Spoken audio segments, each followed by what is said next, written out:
So hi everyone, welcome back to an another video. और आज के इस वीडियो में हम बात करने वाले एक इंपॉर्टेंट वीडियो के ऊपर, that is of B Ed science. बहुत से बच्चे ऐसे कमेंट्स कर रहे थे कि आपको बीएड साइंस के ऊपर जो है इंपॉर्टेंट एमसीक्यूज की वीडियोस चाहिए, that is for CUET PG के एग्जाम के लिए। तो ये आपको पता होना चाहिए। मैं अभी एक सीरीज मतलब चला रही हूँ जनरली, उसमें मैंने आपको सारे CUET पीजी के जितने भी कोर्सेज हैं जो मेजर है मेजरली, तो उन सब की वीडियोस जो है मैं आपको प्रोवाइड कर रही हूँ इस चैनल पे 50 इंपॉर्टेंट एमसीक्यूज की। So let's start with the video now. And also अगर आप ये 2 या 3 साल बाद भी देख रहे हो इस वीडियो को, तब भी आपके लिए उतनी ही इंपॉर्टेंट रहेगी। एंड इसमें जो है आपको मैंने कुछ इजी लेवल के क्वेश्चन दिए और कुछ डिफिकल्ट लेवल के। ओवरऑल मान के चलना कि आपके 50 में से 40 क्वेश्चन अगर ठीक होते हैं तो आपकी प्रिपरेशन अच्छी है। अगर 30-35 होते हैं तो थोड़ी सी आपको और करने की ज़रूरत है, और उससे कम होते हैं तो मतलब अब करनी ही करनी है। टाइम कम है, टाइम ज़्यादा है, उससे आपको कोई फ़र्क नहीं पड़ना चाहिए। अब हम बात कर लेते हैं अपने क्वेश्चंस के साथ। फर्स्ट क्वेश्चन हमारे पास है बॉटनी का, दैट इज, पहले हाँ आप सिलेबस जरूर देख लेना। इसमें आपको बॉटनी है, जूलॉजी है, केमिस्ट्री है, फिजिक्स है, होम साइंस है एंड कंप्यूटर साइंस है। जनरली बच्चों को जो सबसे इजी लगता है वो होम साइंस लगता है। बाकी आप मुझे कमेंट्स में बताना कि आपको कौन सा जो है पर्टिकुलर सब्जेक्ट अच्छा लगता है। So let's begin with the video now. सबसे पहला हमारे पास क्वेश्चन है बॉटनी का, which part of the plant is responsible for photosynthesis. Photosynthesis के लिए कौन से एक पर्टिकुलर प्लांट का जो पार्ट है वो रिस्पॉन्सिबल होता है, और ये सभी को पता होगा answer, that is leaves. Second, और इसकी एक्सप्लेनेशन भी है। लीव्स जो है वो क्लोरोफिल होता है उसके अंदर, एंड वो कैप्चर करती है लाइट एनर्जी फॉर फोटोसिंथेसिस। सब क्वेश्चंस की आपको एक्सप्लेनेशन भी मिलेगी, तो इसलिए अगर आप चाहो तो एक्सप्लेनेशन खुद रीड कर सकते हो, बिकॉज अगर मैं 50 क्वेश्चन की एक्सप्लेनेशन भी बताऊंगी तो और ज़्यादा टाइम लग जाएगा। सो क्वेश्चन नंबर सेकंड है विच, जो प्रोसेस होता है बाय विच प्लांट्स जो है वो लूज करते हैं वाटर थ्रू स्टोमेटा, उस प्रोसेस को हम क्या बोलते हैं। 4 ऑप्शन है, photosynthesis, transpiration, respiration and germination. The correct answer है इसका ट्रांसपिरेशन। एंड अब आपको मुझे फोटोसिंथेसिस, रेस्पिरेशन एंड जर्मिनेशन तीनों का जो है मीनिंग बताना है। सो वीवर एट की आपको फोटोसिंथेसिस और ट्रांसपिरेशन का तो आपको पता चल ही गया है, रेस्पिरेशन और जर्मिनेशन, इन तीनों के ही जो है मुझे मीनिंग इसके एक प्रोसेस बताना है कि ये क्या जो है इसका पूरा प्रोसेस होता है और एक किस काम प्रोसेस पूरा आता है। नेक्स्ट क्वेश्चन है हमारे पास, which of the following is not a type of plant tissue. इसमें से कौन सा एक प्लांट टिश्यू नहीं है, दैट इज टेंडन्स। बाकी सारे अगर हैं तो वो आपको पता होना चाहिए, दैट इज टेंडन्स जो है वो एक टाइप ऑफ एनिमल टिश्यू है and not the plant tissue. बाकी सारे जो है वो प्लांट टिश्यू है। Next we have is which are the following is the main function of root. Root का मेन फंक्शन क्या है, दैट इज कि ऑब्जर्व करना वाटर को एंड मिनरल्स को, क्योंकि रूट्स पे आप पानी देते हो, रूट्स को आप जो है सारे मिनरल्स वगैरह, खाद वगैरह उसी में होती है, तो सारे मिनरल्स वगैरह को ऑब्जर्व करना और पूरे ही ट्री को, पूरे ही प्लांट को जो वो प्रोवाइड करना, वो सारा काम उसका होता है, that is of roots. Next अगर हम बात करें, what is the main pigment responsible for the green colour in plants, तो मेन पिगमेंट कौन सा रिस्पॉन्सिबल होता है, दैट इज क्लोरोफिल। उसके बाद क्लोरोफिल जो आपको ये भी बताना चाहिए, एक पिगमेंट है जो कि कैप्चर करता है लाइट एनर्जी को फॉर फोटोसिंथेसिस, एंड ये देता है प्लांट्स को green colour. Next we have is which of the following is an example of angiosperms. तो एंजियोस्पर्म्स का जो है मेजर एग्जाम्पल कौन सा है, and that is your mango tree. And following plants जैसे कि मैंगो ट्री जो है उसमें होता है आपका एंजियोस्पर्म्स। नेक्स्ट अगर हम बात करें आप जूलॉजी नाउ, जूलॉजी में आपके पास क्वेश्चन है, what is the primary function of red blood cells. Red blood cells का प्राइमरी फंक्शन क्या होता है, 4 ऑप्शन है और इसका करेक्ट आंसर है ट्रांसपोर्ट करना ऑक्सीजन को। सो रेड ब्लड सेल्स जो है वो कैरी करते हैं oxygen from lungs to tissues, and ये रिटर्न करते हैं carbon dioxide to the lungs. Next है which organ is responsible for the production of bile. Bile juice कौन सा प्रोडक्ट मतलब कौन सा प्रोड्यूस करता है, दैट इज लिवर। लिवर जो आपको बाइल जूस प्रोड्यूस करता है, जो कि जनरली डाइजेशन ऑफ फैट्स में जो है वो हेल्प करता है। नेक्स्ट है जो प्रोसेस होता है जहाँ पे ऑर्गेनिज्म जो है वो कन्वर्ट करते हैं फूड को इनटू एनर्जी, उस पर्टिकुलर प्रोसेस को क्या बोला जाता है, and that is your respiration. कई बच्चे इसमें डाइजेशन लिख कर आएंगे तो ये बात याद रखना, रेस्पिरेशन होता है इसमें जो है ब्रेकडाउन होता है फूड मॉलिक्यूल्स का to release energy in the form of ATP। अब आपको ATP की फुल फॉर्म मुझे बतानी है और ये पेपर में आ सकती है, तो इसलिए इसकी बतानी ज़रूर है। नहीं आती गूगल पे सर्च करके तब लिख देना कमेंट्स में। नेक्स्ट है विच of the following is not a characteristics of amphibians. Amphibians का कौन सा कैरेक्टरिस्टिक्स नहीं है, that is they have feathers. Amphibians जो है उनके फेदर्स नहीं होती है, और ये जो कैरेक्टरिस्टिक्स है बर्ड्स की। Next we have is in the human body the heart has how many chambers. Chambers कितने होते हैं, आपने पढ़ा होगा जनरली स्कूल में, that is 4 chambers. Human heart में 4 चैम्बर्स होते हैं, 2 आर्टरिया एंड 2 वेंट्रिकल्स। एंड इसमें भी मतलब अलग होते हैं, ऊपर नीचे 4 होते हैं टोटल। एक से ऑक्सीजन जाती है, फिर मतलब पूरा प्रोसेस होता है। अगर उस प्रोसेस के बारे में आप थोड़ा सा भी जानते हो तो आप कमेंट्स में बता सकते हैं। Next we have is which are the following is a feature of mammals. Mammals का कौन सा फीचर है, एंड 4 ऑप्शन है और इसका करेक्ट आंसर होगा प्रेजेंस ऑफ फर ऑन और हेयर। मतलब कि मैमल्स का एक फीचर होता है कि प्रेजेंस होती है उनके फर एंड हेयर की। Then we have is mammals जो है उनके हेयर लाइक फर और हेयर होते हैं on their bodies and nurse their young with milk. Next we have is chemistry के क्वेश्चंस ना। So pH value pure water की क्या होती है, ये तो सभी को पता हो गया, दैट इज 7। पीएच 7 होता है प्योर वाटर की न्यूट्रल वैल्यू जो भी होती है generally.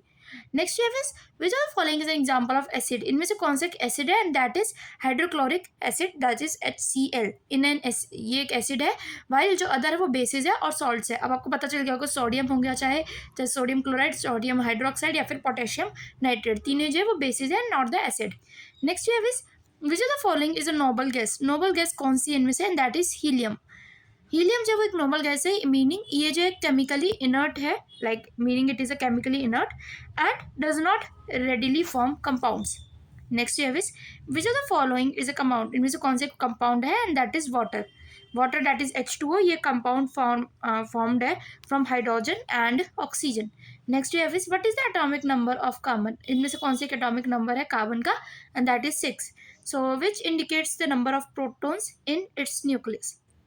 Next we have is which of the following elements is a halogen, इनमें से कौन सा एक एलिमेंट है of halogen, and that is your fluorine something is a halogen, ये group of highly reactive non metals है।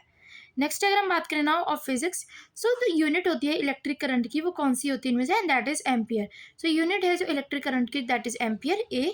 Next is which are the following is a vector quantity, इनमें से कौन सी जो है एक वेक्टर क्वांटिटी है, दैट इज डिस्प्लेसमेंट। डिस्प्लेसमेंट जो है एक वेक्टर क्वांटिटी है because it has both magnitude and direction. Next we जो फोर्स होता है of attraction between two objects is inversely proportional to, so inversely किस चीज से प्रोपोर्शनल होता है, that is the distance between the objects. Force of attraction between the two objects is inversely proportional to the distance between the object. According to the Newton law of gravitation, जो force जो है वो inversely proportional होता है to the square of the distance between the object. Next we have is now जो first law of thermodynamics है is also known as, तो उसको क्या कहा जा सकता है, that is the law of energy conservation. Next you have is now जो ऐसा यूनिट है ऑफ फोर्स, ये तो सभी को पता होगी ऐसा यूनिट फोर्स की क्या होती है, and that is your Newton. Next अब आपको जूल का मुझे बताना है, जूल किसकी ऐसा यूनिट होती है, वॉट किसकी ऐसा यूनिट होती है, और मीटर किसकी ऐसा यूनिट होती है। Next you is which of the following is a non contact force, कौन सा एक नॉन कॉन्टैक्ट फोर्स है, and that will be your gravitational force. Gravitational force जो है आपका नॉन कॉन्टैक्ट फोर्स होता है, acting as a distance between the two masses. Next हम देखें होम साइंस का क्वेश्चन है हमारे पास ना, विच of the following is not a basic food group, basic food group कौन सा नहीं है इनमें से। सो देखते ही पता चल रहा है, फ्रूट्स होते हैं खाने की चीज़, ग्रेन्स होते हैं खाने के, वेजिटेबल होते हैं खाने के, कॉस्मेटिक्स मेकअप का सामान है वो तुम खाओगे तो नहीं, तो इसका करेक्ट आंसर वही होगा, एंड क्योंकि वो ब्यूटी और ग्रूमिंग से रिलेटेड होता है। एंड जो मेन फंक्शन है डाइटरी फाइबर का वो क्या होता है, फाइबर्स का मेन फंक्शन ही क्या है, सबसे पहले आपको ये बताना चाहिए, दैट इज कि एड करना डाइजेशन में एंड प्रिवेंट करना constipation.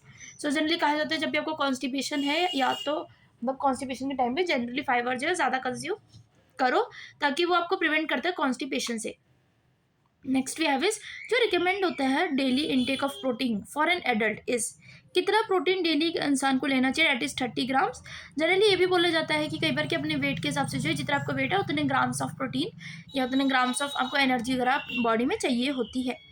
Next we have is which are the following is an example of micronutrients. अब आपको पता है मैक्रोन्यूट्रिएंट्स क्या होते हैं और माइक्रो क्या होते हैं। Macro is carbohydrates, proteins, fats, और वाइटामिन्स और मिनरल्स जो है वो जनरली किस में आते हैं, माइक्रो में, जो कि कम नीड में होते हैं। माइक्रो इज जो कि कम रिक्वायर्ड है बॉडी को, और मैक्रो इज जो कि ज़्यादा रिक्वायर्ड है बॉडी को। Next we have is which of the following is a common food allergen. So common food allergen इनमें से कौन सा है, and that is dairy. Dairy products जो है वो कॉमन एलर्जन है स्पेशली फॉर द इंडिविजुअल्स जो कि लैक्टोज इंटॉलरेंट होता है या फिर एलर्जिक होते हैं to the milk products. Next है what is the ideal storage temperature for perishable foods. Perishable foods का पहले आपको पता होना चाहिए, वो होते हैं जैसे टमाटर हो गया आपका, टमाटर इज अ पेरिशेबल फूड जो कि कुछ टाइम बाद खराब हो जाएगा। फ्रूट्स जनरली होते हैं आपके वो पेरिशेबल होते हैं, बनाना आपको पता होगा वो एक पेरिशेबल फूड है जो कि कुछ टाइम में खराब हो जाएंगे। दूध को भी आप उसमें ही काउंट कर सकते हैं एक टाइप से। सो इसका जो करेक्ट आंसर होगा, क्योंकि आपको कोई भी चीज़ को जो कोल्ड में स्टोर करना है ताकि वो ज़्यादा उसकी लाइफ टाइम वैल्यू रहे, so that will B 5 degree Celsius. -5 में जाओगे तो वो एक टाइप से कहते हैं बर्फ़ वगैरह जमने लग जाएगी, तो उस चीज़ को कोई बेनिफिट नहीं है।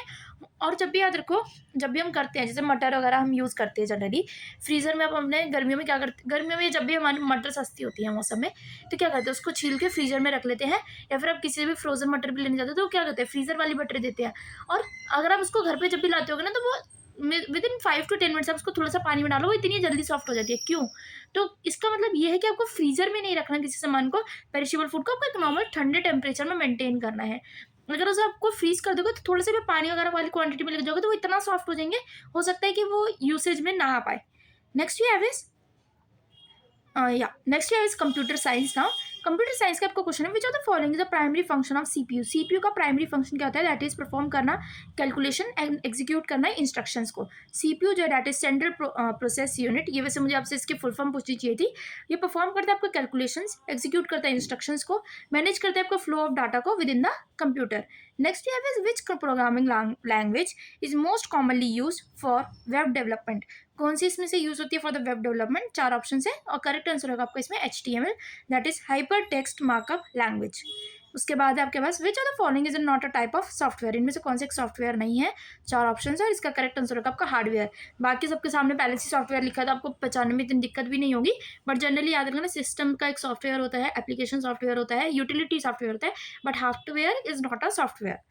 Next you have is hardware जो है वो रेफर करता है आपका फिजिकल कंपोनेंट्स को, मेरा सिस्टम एप्लीकेशन यूटिलिटी जो है वो सॉफ्टवेयर है और a particular types of software only. Next ये है what is the purpose of an operating system. Operating system का एक फंक्शन क्या होता है? एंड दैट इज मैनेज करना हार्डवेयर रिसोर्सेज को, like operating system that is OS, ये मैनेज करता है हार्डवेयर रिसोर्सेज को, लाइक आपकी फाइल्स हो गया एंड एप्लीकेशन एग्जीक्यूशन जो होता है। नेक्स्ट ये which are the following is an example of an input device. इनमें से कौन से इनपुट डिवाइस का एग्जाम्पल है? And that is your keyboard. बाकी जो मॉनिटर हो गया, प्रिंटर हो गया, स्पीकर हो गया, वो आपका एक अलग डिवाइस हो जाता है। कीबोर्ड जो है that is an input device used to enter the data into the computer. Next is the term URL। URL की फुल फॉर्म आपको जरूर पता होनी चाहिए, इसकी ना भाई देखने से पहले ही कमेंट्स में बता देना, मुझे पता होना चाहिए भाई कि कितने बच्चों को ये URL की फुल फॉर्म पता है। And that is the correct answer is uniform resource locator. URL uniform resource locator, याद रखने का नहीं भी याद है तो भी। नेक्स्ट ये हैव इज नाउ URL जो ही एक एड्रेस होता है जो कि यूज़ किया जाता है to access the resources of the internet. अब हम आगे अपने कुछ और सेगमेंट्स पे ना, सो कंटिन्यूशन हम देख लेते हैं ऑफ 37 to 50। सो 37 से 50 के क्वेश्चन अगर हम देखें तो उसमें आपको कुछ आंसर्स मैं पहले दिखा देती हूँ। So this is your question number 37। Which are the following is a therapy of sound wave. Property of sound wave, तो कौन सी प्रॉपर्टी है साउंड वेव की? And that is your longitudinal nature. इसकी एक्सप्लेनेशन जरूर पढ़ लेना। Next wave is SI system, मैंने आपको बताया था यूनिट ऑफ वर्क, तो अब वर्क आपको पता चल गया है, बाकियों की बता देना भाई। न्यूटन की मैंने आपको बता दिया, जूल का बता दिया, वॉट और एम्पियर की बता देना, उसमें मीटर भी बचा हुआ था वो भी बता देना, जो कि जो है डिफाइन करता है as the work done. Joule जो है generally work done when a force of 1 newton displaces an object by 1 metre. Next जो है जो एक्सेलरेशन होती है, what is the acceleration due to the gravity on earth, and इसका correct answer पता होना चाहिए, that is 9.8 metre per second square. Next ये हैव इज जो स्टैंडर्ड एक्सेलरेशन होता है due to the gravity of on earth, वो around जो होता है approximately 9.8 metre second per second square होता है। नेक्स्ट ये have is which are the following is the best conductor of electricity. Electricity को कौन सा बेस्ट कंडक्टर होता है? रबड़ तो नहीं होता है, वुड नहीं होता। अब आपसे पूछेगा ग्लास या कॉपर में से, इसका आपको पता नहीं चाहिए, दैट इज कॉपर ना। कॉपर जो एक्सीलेंट कंडक्टर है इलेक्ट्रिसिटी का, कॉमनली यूज किया जाता है in electrical wirings. Next is now home science का continuation. Which are the following is a major source of protein in vegetarian diet. इसका पता होना चाहिए, मिल्क, लेग्यूम्स, मीट या एग्स। प्रोटीन के लिए क्या बोला जाता है? दालें खाने के लिए, और that is your legumes. Beans हो गया, लेंटिल्स हो गया, वो एक्सीलेंट सोर्स है आपका प्रोटीन का फॉर वेजिटेरियंस। नेक्स्ट ये है कौन सा एक वाइटामिन है जो कि रिक्वायर्ड करता है for the clotting of blood. ये लड़कियों को तो खास तौर पे पता ही होना चाहिए, and that will be your vitamin K, जो कि जनरली जो है रिक्वायर्ड होता है for the clotting of blood और ये प्रिवेंट करता है एक्सेसिव ब्लीडिंग को भी। एंड उसके बाद अगर हम बात करें which are the following is an example of staple food. कौन सा एक स्टेपल फूड है हमारे देश का? That is bread. Staple food जो है वो कॉमनली ईटन होते हैं on the basis of diet such as bread, rice, wheat, roti वगैरह, ये हमारे स्टेपल फूड है। नेक्स्ट है कौन सा एक न्यूट्रिएंट है जो कि रिस्पॉन्सिबल होता है एनर्जी प्रोवाइड करने के लिए? Protein, fats, vitamin, mineral. देखो पहली बात एनर्जी चाहिए, एनर्जी क्या चाहिए? ज़्यादा अमाउंट में चाहिए। मैक्रो न्यूट्रिएंट्स ही होते हैं जो आपको ज़्यादा एनर्जी प्रोवाइड करेंगे, माइक्रो जिसको आपको ले ही कम रहे हो तो एनर्जी भी कम ही प्रोवाइड करेंगे। तो वाइटामिन एंड मिनरल्स मैंने आपको पहले ही बता दिया, that is a micro. So macro है प्रोटीन्स और फैट्स। अब प्रोटीन्स और फैट्स में भी कौन एनर्जी ज़्यादा देगा? एक होता है तेल वाला खाना और एक होता है प्रोटीन का, मतलब जो कि बॉडी के लिए काम करेगा, बॉडी के लिए हेल्पफुल होगा। जनरली बच्चे कहेंगे मैम प्रोटीन, क्योंकि प्रोटीन आपको एनर्जी देगा। फैट्स को तो जैसे छोले भटूरे खा के तो नींद आ जाती है, बट इसका करेक्ट आंसर होगा that is your fats, because वो आपको लॉन्ग टाइम एनर्जी देते हैं। बट बिकॉज अगर आप उसके बाद सोने ही जा रहे हो तो फिर तो कोई बेनिफिट ही नहीं है। फैट्स जो वो मेजर सोर्स है एनर्जी का, प्रोवाइड करते हैं more calories per gram compare to the carbohydrates and proteins. Generally 9 gram वगैरह आपको जो प्रोवाइड करते हैं फैट्स, और प्रोटीन और कार्बोहाइड्रेट्स जनरली 4 या आई थिंक 4 ग्राम्स के अराउंड प्रोवाइड करते हैं। नेक्स्ट है विच of the following is an example of input device. कौन सा एक इनपुट डिवाइस है, अभी अभी हमने देखा था, that is your keyboard. Same question आ गया है। What is the function of CPU in a computer. CPU का क्या मतलब मेजर फंक्शन होता है, स्टोर करना डेटा, प्रोसेस करना, डिस्प्ले करने या फिर कनेक्ट करना, and that will your process करना डेटा को। और बाकी हमने पढ़ ही लिया है, परफॉर्म करना कैलकुलेशन वगैरह।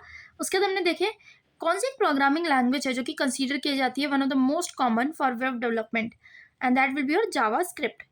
जावास्क्रिप्ट जो वाइडली यूज की जाती है for creating and interactive and dynamic content on web pages. Next you have is which of the following is not an operating system. कौन सा ऑपरेटिंग सिस्टम नहीं है, that will be your Microsoft word. उसके बाद अगर हम देखें जो HTTP है ये स्टैंड करती है for in website address. Full form इसकी पता होनी चाहिए, बहुत सारी वीडियोस मैंने बताई, बहुत सारी वीडियोस में HTTP की फुल फॉर्म जरूर पता होनी चाहिए, that is hyper text transfer protocol. Next you have is, ये क्वेश्चन का आपका आंसर अब लास्ट है क्योंकि तो आपको खुद बताना है, विच of the following is not a type of software. कौन से एक सॉफ्टवेयर नहीं है। अभी क्वेश्चन करा क्या भाई, क्या क्वेश्चन आया तुम्हारे लिए, अभी क्वेश्चन करा कुछ देर पहले यही वाला आंसर सेम टू सेम। तो कौन सा एक सॉफ्टवेयर नहीं है अभी आपको कमेंट्स में बताना है मुझे, वैसे तो हम कर चुके हैं बट स्टिल आप बता सकते हो। एंड वीडियो इन्फॉर्मेटिव और हेल्पफुल लगे तो वीडियो को लाइक कर देना, चैनल को कर लेना सब्सक्राइब, एंड कोई भी क्वेरी होती है किसी और पर्टिकुलर टॉपिक पे वीडियो चाहते हो तो आप कमेंट्स में बता सकते हैं। तब तक के लिए all the best, stay safe and thanks for watching, bye bye.